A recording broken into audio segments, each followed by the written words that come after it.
Good morning, everyone. Welcome to Liberty and Gun Rights Podcast. Today is Saturday, October the 21st, 2023. And I am joined by my friend Will. And I'm gonna butcher your last name. I'm gonna say DettMering. Is that correct? You didn't butcher it at all. That's right on spot. Oh, cool. All right. Well, I'm glad to have you as a guest speaker, and we'll just kind of play this by the seat of our pants, I guess. And well, I got to thank you for having me on your show. It's really exciting that you have this podcast brought up. All your projects seem to be exciting to me, James. I really have to say, but it's great. I'm so thankful that you invited me on this podcast. For some reason, my video is not showing. Hang on. Start video. Here we go. I just had you smiling at me. There we are. Here I am. That's a little scarier, but oh well. We'll run with it. There we go. Oh, well, thank you, my friend. Well, this is great. This is very exciting. I'm glad to be on your show. I just to let people know that I've been a Horry County resident for over a decade, and but my family's owned property here for over 35 years. I originally am from Wisconsin. That's where I grew up and was raised. My parents informed me when I was in high school that they were moving away, and I caught up with them down here in the Southeast. So I've enjoyed living and working down here. I've been a political activist for the libertarian causes, gun rights, free speech, ballot access, property rights, etc., and even served as the Horry County Libertarian Party chairman for 4 years. I ran as the libertarian candidate for the South Carolina State House this last go around, and you and I have discussed this too. I've got a current project that we hope to let loose in 2024, but it's the Liberty Crack Media Project. I'm going to be going full force as soon as I get out of regular employment and do my retirement thing and retire right into more work. Retirement? What is that? Yeah, that's right. But you'd asked me about, topics, and we had been discussing things, and something that's really been I think it's kind of a universal topic. It kind of gets a lot of things that are engrossed in some of the things that are going on today as far as personal rights, property rights, and gun rights. And it's just a microcosm just here locally, and it's shooting on private property in Horry County. Now, as you and I both know, our population in Georgetown and in Horry County and in down in Charleston, all over the coastal Carolinas, has absolutely exploded. Right. And so what are traditionally, I guess all our traditionally rural areas now are getting into being suburban. And we have had people who have been owning these properties from their families, handing them down for generations and generations, and all of a sudden they're faced with the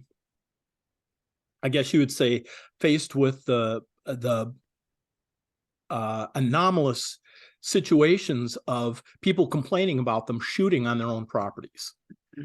Right. And the complaints can go as far as endangerment to one's own property that they just purchased, they had a house built, to just noise ordinances and so on.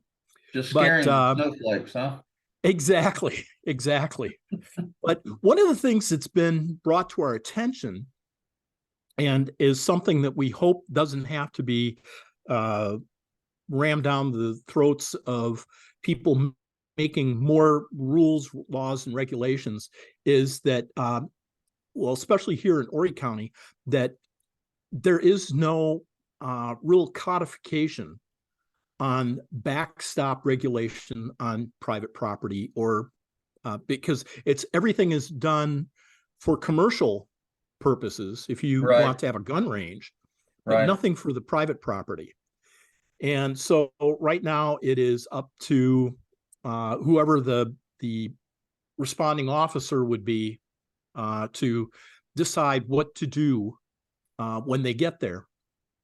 And this can be a problem, especially as time goes on and political pressures start coming into play, and commercial pressures. I mean, let's face it, we're going to have more and more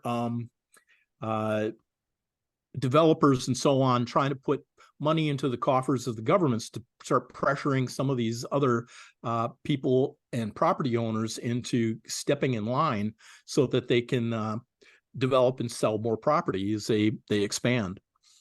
Along with that, the current law is pretty much like in the discretion.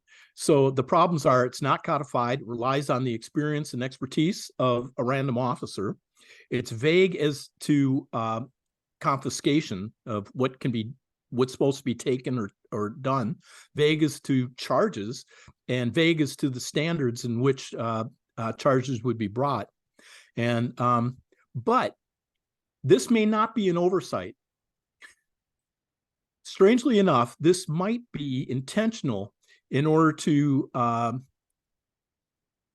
I guess, keep it open for fishing expeditions on gun owners' private property rights in certain areas. I'm not saying it is here, but sometimes they make these laws vague on purpose. Right. Now, have you experienced any of that down? Now you're further south from us. Now, Horry County has just got majority of its population is right here up on sandbars. And then as soon as you get away from here, it gets very sparse in population. Right. Down where you are, I think there's more, you have more industry and more things going on in the internal portions of your counties than ours, if I'm not mistaken.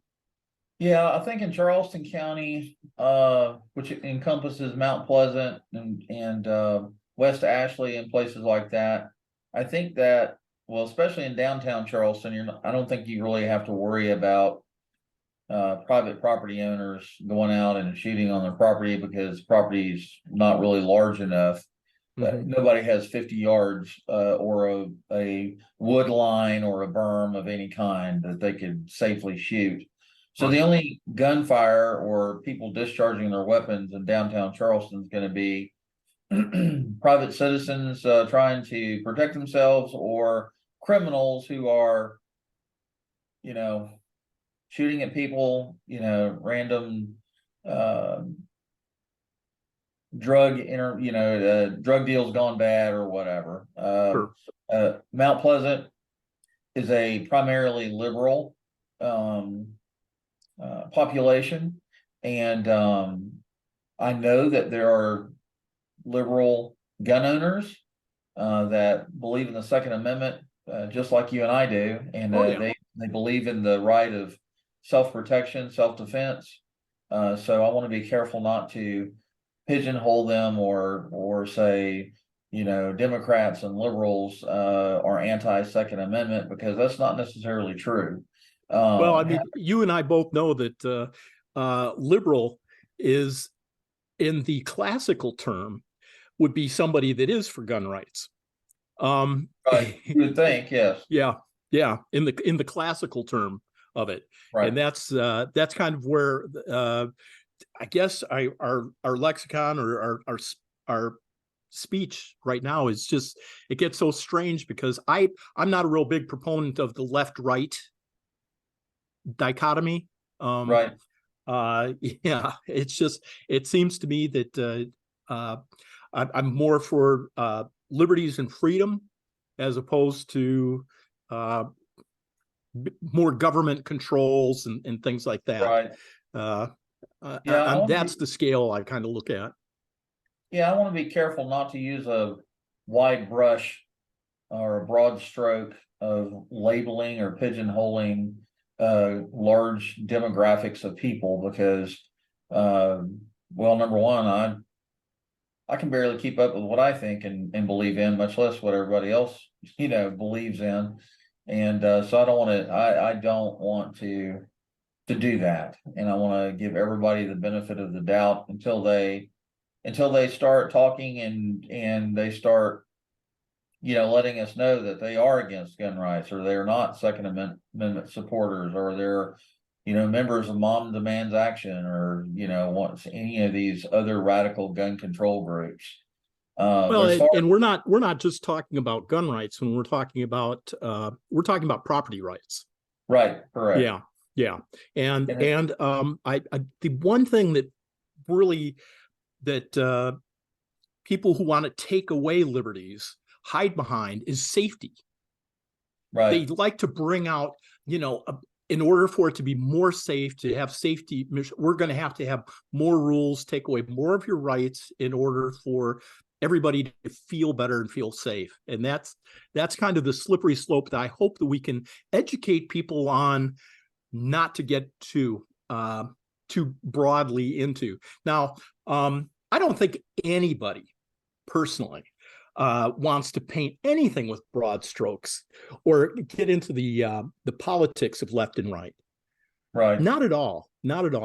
And I guess that's the classical liberal viewpoint. The constitutional liberals that were our founding fathers had tried to bring through. And that's where I'm talking about this, shooting on your own property, especially if you've got large property, how we can do it right. Part of my solutions I would like to get out to people is I'm hoping that we can start a groundswell of this, is not only when we're at the gun shows and so on, and talking to people about carrying their weapons, practicing with their weapons, exercising safety, and getting the proper training, but also let them know where they can get, like if they've got their own property, that they could go to the Department of Energy's website. I mean, I don't know why the Department of Energy, I have no clue, but the Department of Energy and the Office of Health, Safety, and Security has the range design criteria. So if you know what your caliber is, barrel length, the type of ammunition that you have, you could properly set up in your background. Pardon? Can you share that document on the screen? I'll try to. I don't know if it's gonna. No, on your Zoom session, does it at the bottom, does it say share screen? Do you have the ability to share your screen? I don't have the document. I have it printed out. I don't have it. I got you. Okay. Yeah. You don't have it electronically. Yeah, I don't have it electronically up. Yeah, sorry about that. You. Okay. But yeah, again, it's people would have to go to the U.S. Department of Energy.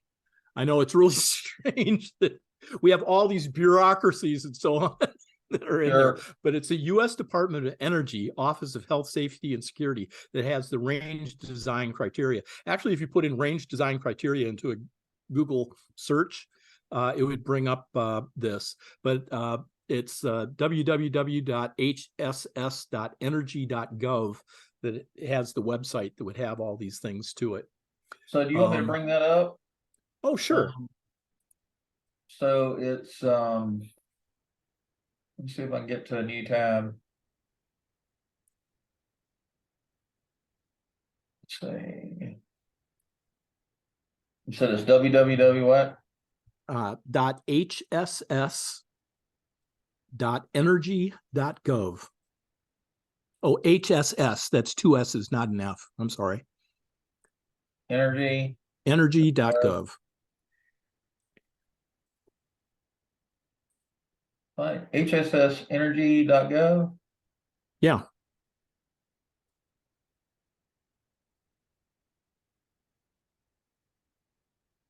Oh, can't be reached. I don't know why. Okay, so let's just Google it. What are we Googling? Yeah, put in range design criteria.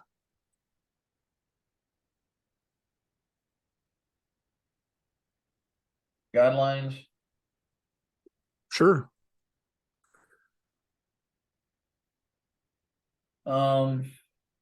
There it is. The third one down says energy. Oh, it's there you go. energy.gov. Okay. Cool. They probably changed it since I had that printed up.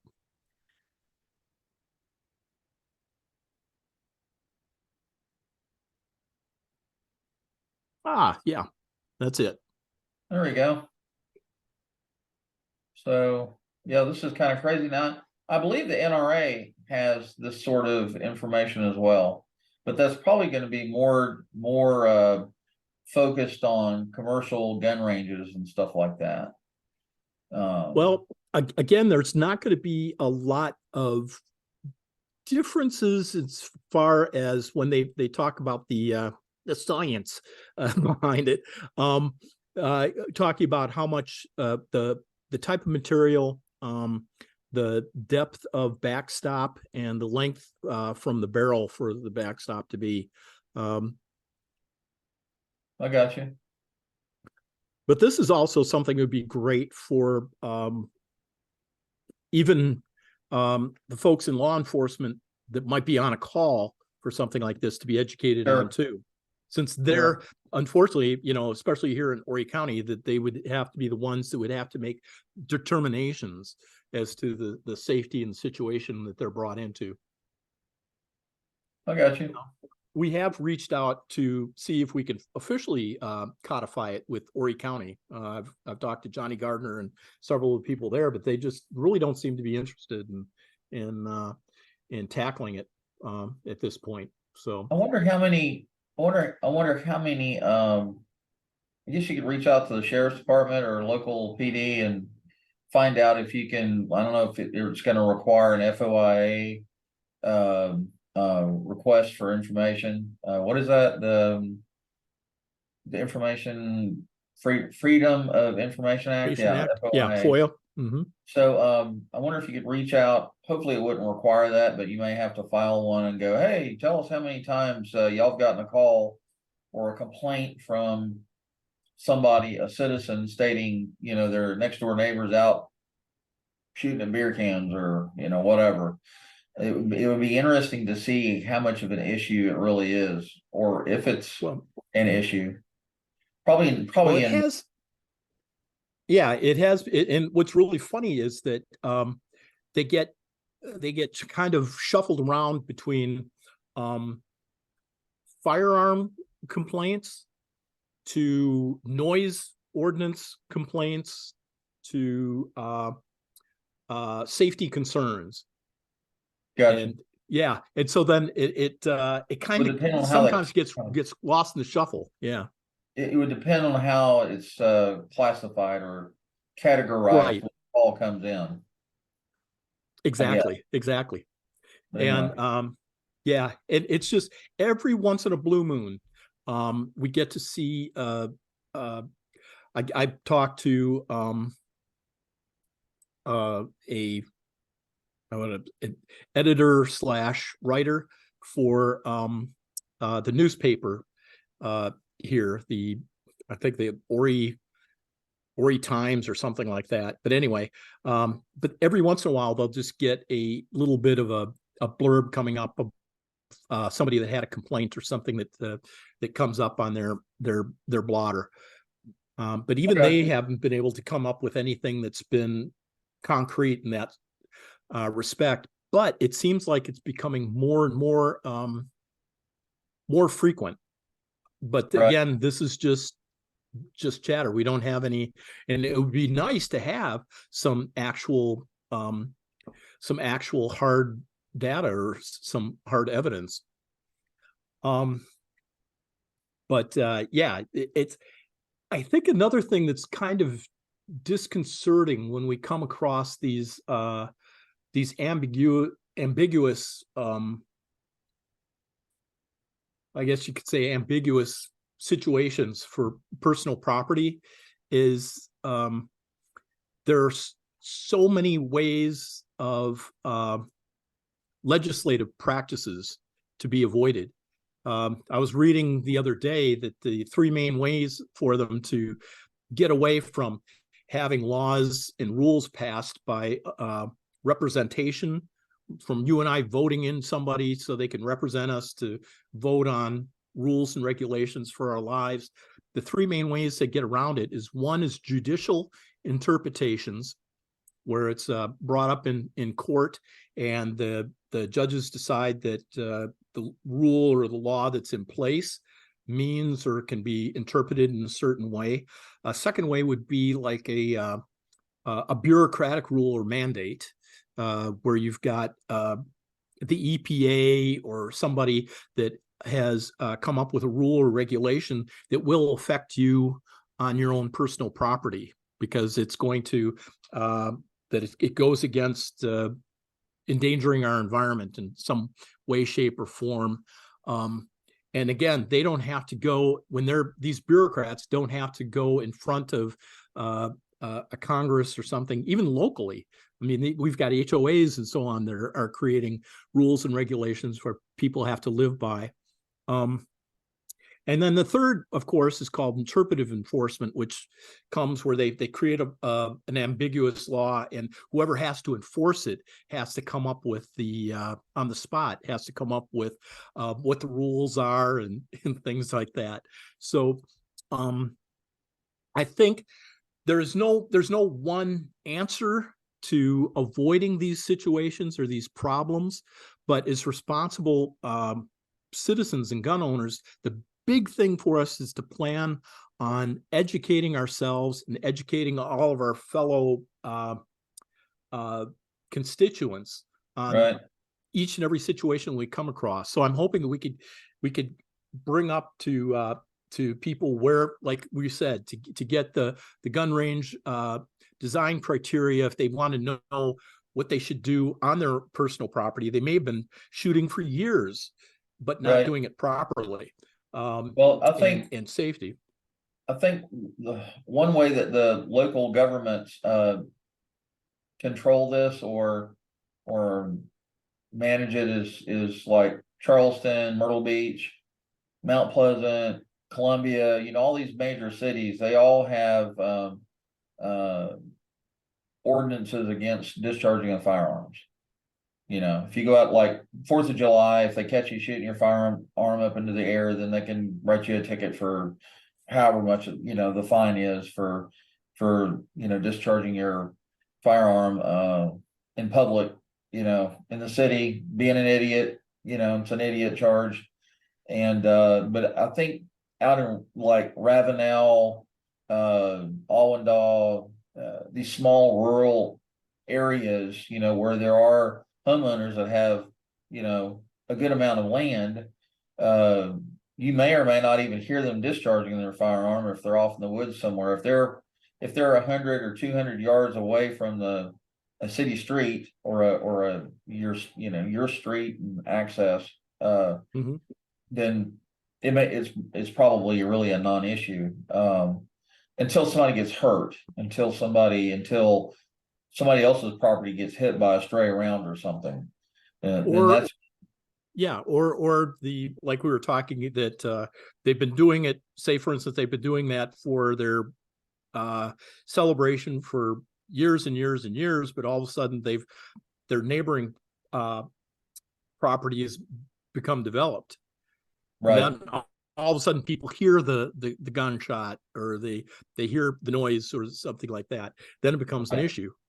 Yeah.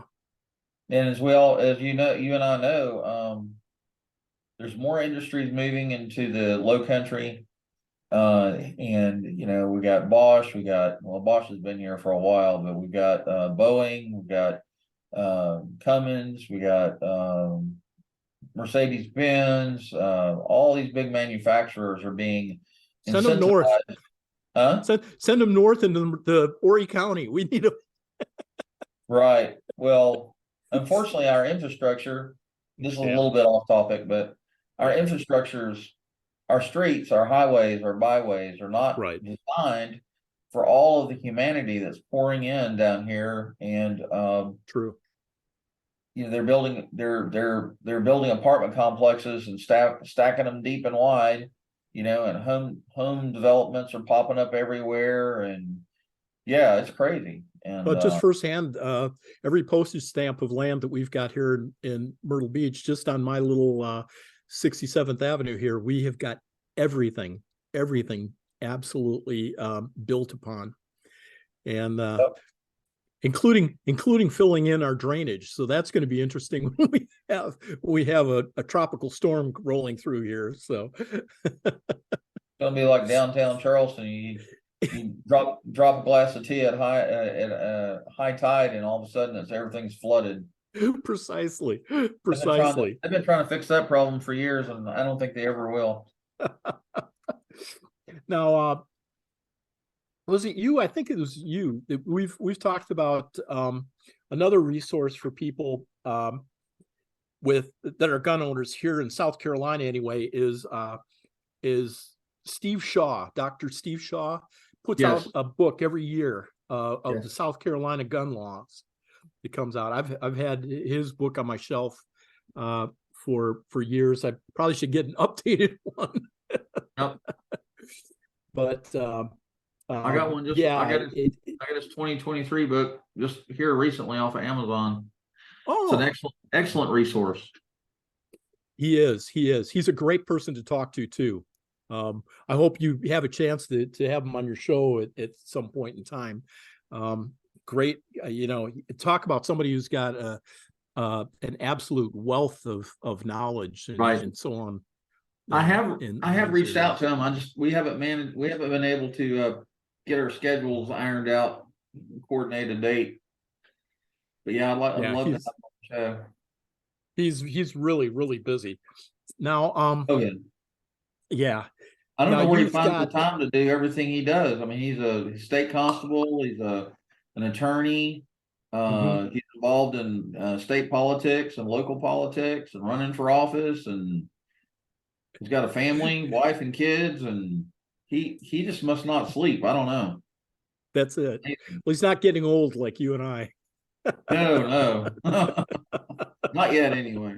Not yet. No. It doesn't appear that he is. No. But along with this, well, I was going to go along with my solutions to this, not only at the gun shows that you and I have gone to and sat at the tables and so on for our gun rights groups and so on. Another good resource would be to have this type of information brought up at some of our FFLs throughout the state. The gun shops, the gun ranges, right? All the places have something for handouts and posts for people to have resources and to listen to podcasts like yourself. You need a flyer with a QR code that people can just take a picture with their phone and go straight to the source. Absolutely. That's what we're fixing to come out with some South Carolina Carry is coming out with a new flyer. We're almost out of our trifolds, and we're developing a new 2-page flyer, or instead of a trifold, it's a bifold. You just open it up, and so we're going to put a QR code on the back of it, I think, where people can just take a picture of it, takes it straight to our organizational webpage and to the join site, the page for joining up, and they can just do it all right there with the click of a button. Oh, that's marvelous. That's probably what you ought to do with the like you said, the resource for the gun range requirements or recommendations or whatever. You just have a QR code pointing to that document. Yeah. Well, and I think you and I are probably both on the same page. Well, everybody is really about educating ourselves with our firearms and staying in practice. And that's something I'm guilty of. I don't think I get out and shoot enough. Right. It's of course it's always tough to find some range bullets or some range ammunition and so on. It's affordable anymore, because I know everybody's got constraints on their not only time, places that they can go and do it, but their money resources to do these too. Yeah. It's not free. And it's not, but it is important. It is important that we have a chance to be able to get the muscle memory and the our coordination, and also to test to see how well we're doing physically and being able to handle not only just driving a vehicle, but handling a firearm and all these things that can be protection to ourselves, but a danger to others, so to speak. The IDPA is definitely an excellent program that you can get involved in. I know Roy Freeman's been trying to drag me into it for the last 5 or 10 years, and I keep resisting. And one of the reasons that I haven't done it is because of time constraints, working 2 jobs, and I don't have the time to do it. And it's like you said, it's budgetary. I think you have to have like 150, 200 rounds, depending on what match you go to. So there's a budgetary constraint for some people. But there's other training resources out there. I know there are these rounds that you can purchase that are laser rounds. I guess I'm probably calling it the wrong thing, but they're depending on your caliber of your weapon, 9mm, 45, whatever. But you can buy these little laser rounds that shoots a laser beam, and there's a app for your smartphone that you can set up on obviously you're going to clear the weapon, make sure it's completely empty, and then you put that round in and chamber it, and then there's a target or whatever you put up somewhere in your house, and make sure that the wife and kids are nowhere near you, and the app on your smartphone actually calibrates and determines how accurate your shots are. There are several systems out there that initially, there may be some expense to buy that, but in the long run, it may be cheaper than having to buy ammunition, right, from Palmetto's State Armory or Precision One, or if you reload, I don't know. I think the cost of reloading was almost as expensive as buying retail ammo at some point last year or sometime during the pandemic, post-pandemic. I don't know. But I think the cost of ammunition has come down somewhat. I heard a FFL talk the other day and saying that some ammunition manufacturers are only servicing government contracts at the moment. So it's making typical firearm ammunition like 9mm, 45, 40, 10mm, all the typical rounds or ammunition that most of us would use. It's going to government contracts first, and then whatever's left, and if you're lucky to find it online or whatever, you can purchase it. But that's something we've been dealing with for years. Well, and it's more and more. This sounds strange, but more and more government demands are coming on it. For goodness sakes, our IRS is being armed now. So I was just thinking about that. IRS auditors they're buying up millions of rounds of ammunition. What? Yeah, it's disconcerting to say the least. Now, I was going to say too. Some of the FFLs, like locally here, Cormac opened up in Myrtle Beach an indoor laser gun range, like you were talking about, right next to their store. And I think more and more of these places are doing it specifically because of that, because of the problem we're having with. Those are great for shoot, don't shoot scenarios. Like we had one. I know a guy here that has a system like that. I don't think he has a retail space for it anymore, but I went and used it. I shot with it and I did fairly well. But it's like they have different scenes. They have you can go through and clear houses, rooms in a house, or the one I really loved was the airplane one, where you go into an airplane and there's terrorists on board and they're hiding behind passengers, and the air marshal pops up, you're not supposed to shoot him.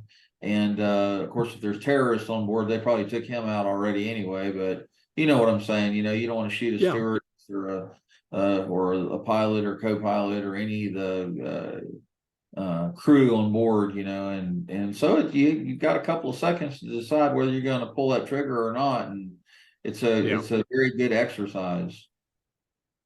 We were, I think I texted her to talk to you earlier about it's different nowadays on how people are introduced to firearms and shooting. Now, when I grew up in a rural community up in Wisconsin, like I said, and we had guns on my grandparents' property, tons of area to practice on, and my grandfather had a BB gun in my hand at first, and then later on it was shooting the 22, and that was exciting. Right. And then we graduate into higher caliber and other types of shooting, getting introduced to hunting. So then it's more of a real world environment for it.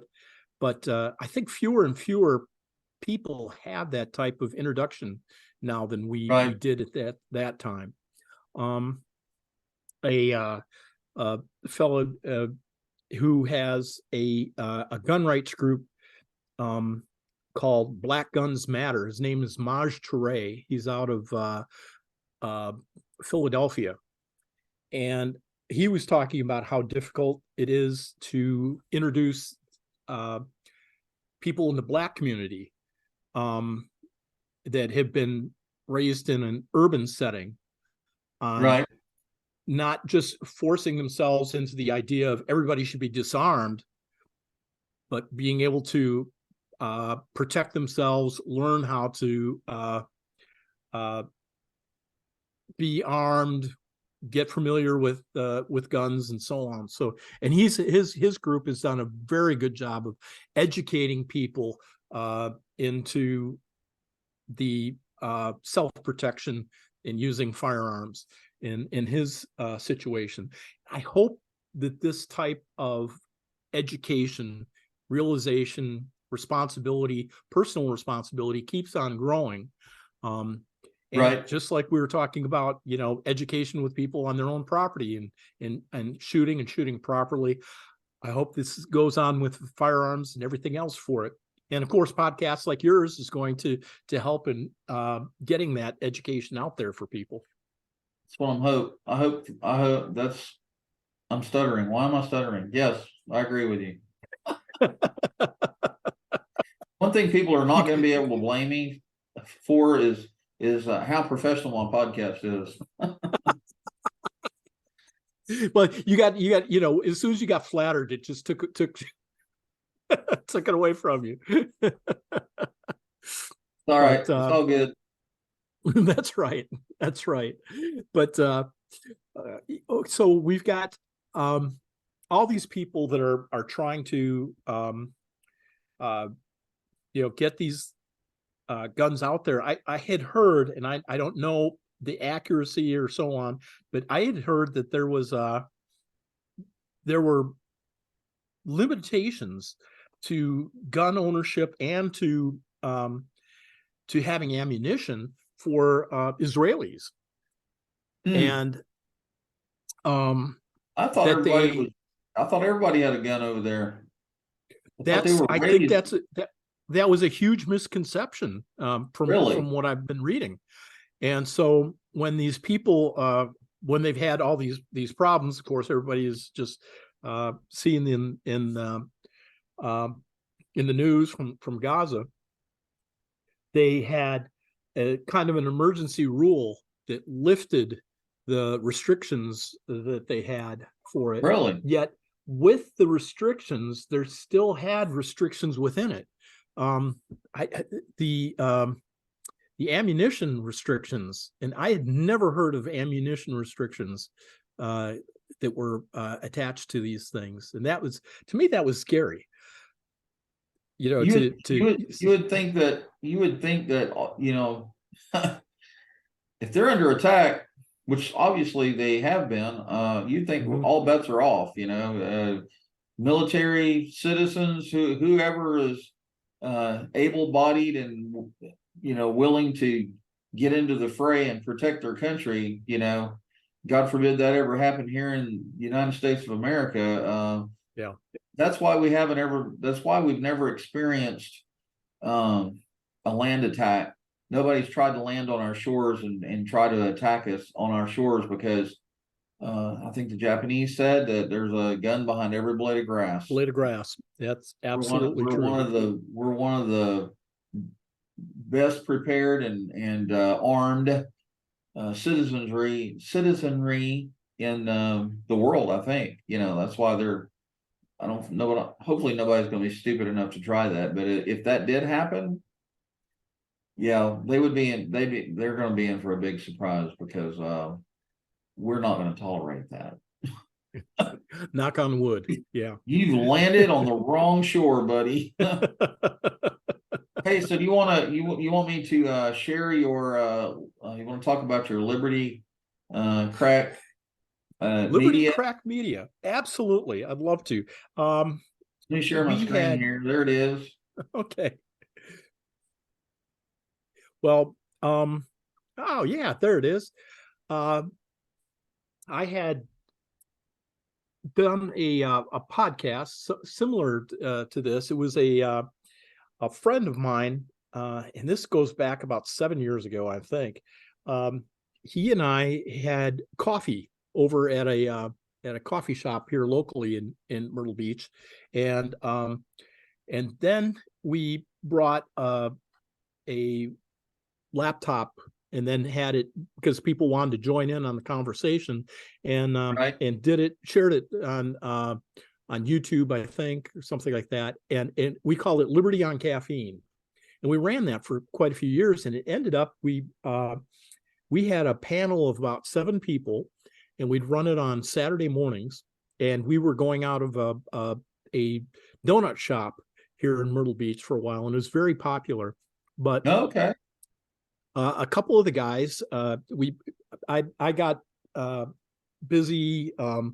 A couple of the guys actually went off on their own. One, he has a organization called Up With America. He was on a local station here, along with another fellow that was on our panel, named Chad Caton. Well, it was Tom Herron and Chad Caton that went off and got into media. Chad is still doing a lot of podcasts stuff. He was with Red Voice Media, but he's leaving them, I guess, as of this month, and going on to more endeavors. But I was hoping to do more podcasting and so on after I retired, but I haven't been able to really have the resources to do it, and the fire in my belly can't do it. And like you were saying, I'm starting to stutter now. I can't remember what my last statements are and so on. So I came up with this idea of Liberty Crack Media, of where I would be an aggregator of all these people, these wonderful content creators like James Moffat and his 2 podcasts that he's got that are going out, but an aggregator and bring people in so they could get a kind of like a smorgasbord, a taste of all these different little programs and so on, and just, or music creators or people that do other. And so we started out with this radio station, Liberty Crack Radio, which is on Live365, like you have right up here. And we have snippets from people's podcasts. We have little funny things, like the longest time TSA Billy Joel parody from Remy, which is from Reason Magazine's TV. Hans Hermann Hoppe giving a lecture, part of a lecture on why democracy fails, things like that. It just little snippets here and there, and people get curious about it. And we're hoping to build a website. We've got a web designer that we're interviewing right now out of Texas. and she'll be helping us with our website. She is currently involved in a presidential website. She's making it Oh for a boy. candidate for the third largest party in the United States. Yeah. And so she's been headlong in that. But after that's all said and done, she'll be working for us going out in 2024. And this has been a lot of fun. I mean, it really has. I like your about statement. An aggregator of liberty and freedom-minded, independent content, music, and ideas. Yeah. So that's pretty cool. Yeah, we've really it has been. I mean, we put out little things like to help me out, because it's like I discussed with you before, it's on automation. So the robots are in charge. Right. And so I said, what would somebody say is kind of freedom-loving music, kind of libertarian, not left, not right music that would be out there? And you wouldn't believe some of the responses that I had. Yeah. I mean, B.B. King, There Must Be a Better World. They had every genre of music, and it surprised me, had some sort of I guess, cry for freedom. And I think that's just part of the human experience that's out there.